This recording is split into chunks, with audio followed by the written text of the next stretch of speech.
Welcome into Factfinder Investigates. I'm Dylan Domingue. In the aftermath of the death of Charlie Kirk, we've seen many people, both locally and nationally, either lose their job or be suspended for what they post online. It started a conversation nationwide. What falls under free speech laws and what role should employers pay? Investigator Thomas Lynch has reaction from those in the community and an HR company. Well, I just really think it just depends on the gravity of the situation being dealt with. Hannah Seville is a freshman at WSU and believes that people's comments online have gone too far.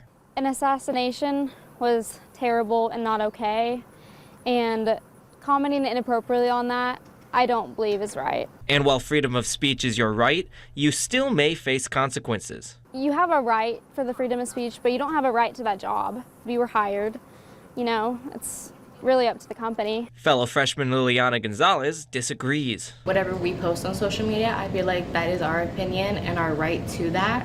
The consensus here is that free speech is important. However, your actions can still have consequences, especially with a public profile online. Many companies have policies in place that ask employees not to post opinions on their company or any of the things that happen in the company workplace. Randall E. Hinman is the founder of HR company Hinman & Associates and says they have been including social media in HR policies for years.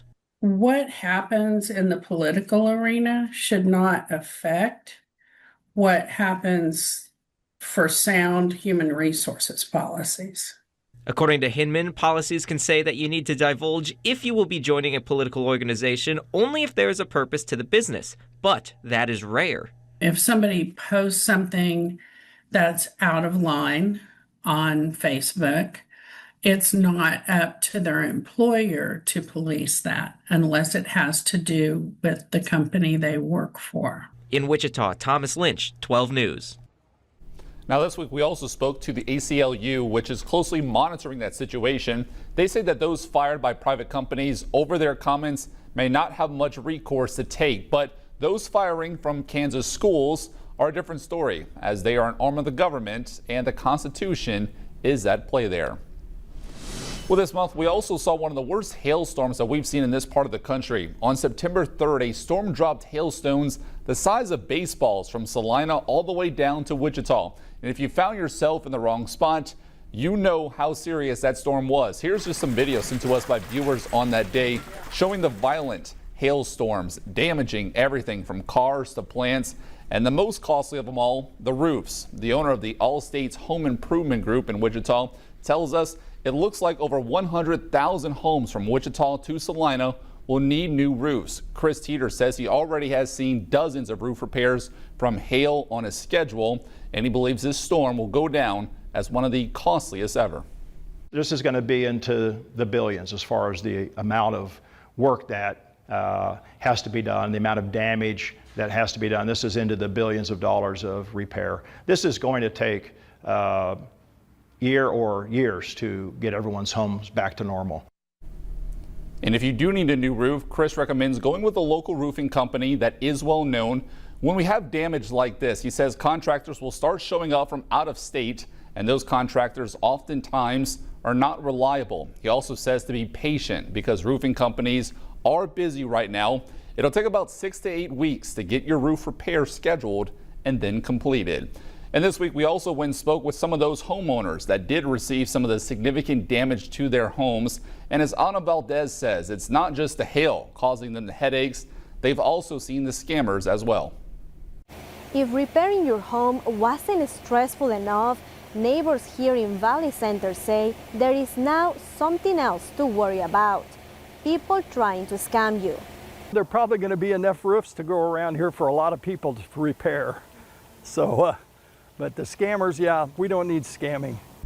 If you drive around some neighborhoods in Valley Center, you will see dozens of these home repair signs. However, neighbors say in the last few weeks they have seen people trying to scam them. We had a lot of phone calls, which I didn't answer, most of them. And then on the doorbell camera, there were, many solicitors. They say it's unfortunate people are trying to take advantage of their situation and say it's important to check for red flags. Well, I usually ask questions. You ask a lot of questions. You ask them if they're licensed. You ask them if they have a city permit. They need a city permit to do anything here, even to solicit. They also say to avoid scammers, they are choosing local companies to repair their damage. I haven't, picked a contractor yet, but I'll definitely stay here local. They say this is best to help make sure you have your work done. People need to try to do local if they can, so they can trust their work. And also it's important to support each other by sharing trusted companies. If people can look out for each other and, try to share information, I think that's the best course of action to help us all. In Valley Center, I'm Ana Valdez, 12 News. And you can also make sure that home repair companies are accredited by checking with the Better Business Bureau. Well, police say a Kansas woman lost over $14,000 after being scammed by a man that she met through Facebook. A 60-year-old woman met a man from Kansas City in November of 2023. The man told her he needed money after a trip to Malaysia. After allegedly arriving there, he began requesting money from the woman for various reasons, including a claim that he was detained at the airport. The woman sent the man $10,000 in other small increments. He later transferred large amounts of money to her to be redistributed to various other accounts. The woman had told police that her total loss was just shy of $14,000. How often are you experiencing or are you seeing violence at your hospital? Between weapons coming in, between people getting hurt or almost getting hurt, it's often. A recent report shows violence against nurses is on the rise. Now there's debate about what to do about that problem. We explain what's at the center of that debate coming up next on Factfinder Investigates.